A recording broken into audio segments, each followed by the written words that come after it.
Ipinag-utos ni PNP Chief Police General Jose Melencio Nartates ang agresibong paghahanap sa mga nasa likod ng pananambang sa Sharif Aguac, Maguindanao del Sur nitong weekend. Nagpaabot ng pakikiramay si Nartates sa pamilya ng 5 pulis na nasawi sa insidente. Ipinag-utos na niya ang pag-iimbestiga sa ambush para matukoy ang mga salarin at kanilang motibo. Handa rin daw silang mag-deploy ng mas maraming pulis sa lugar kung kinakailangan. Kinondena na rin ng Chief Minister ng Bangsamoro at ng National Police Commission ang insidente.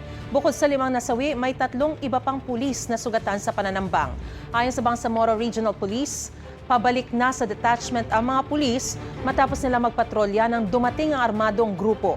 Kabilang sa mga nakikita nilang motibo sa krimen ay paghihiganti.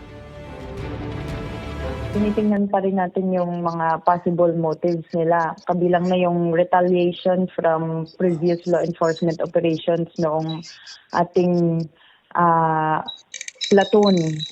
So, yung presence ng lawless armed groups meron din doon. Kaya nga nag-intensify na sa area na yan ng mga security operations. Igan, mauna ka sa mga balita, mag-subscribe na sa GMA Integrated News sa YouTube para sa iba't ibang ulat sa ating bansa.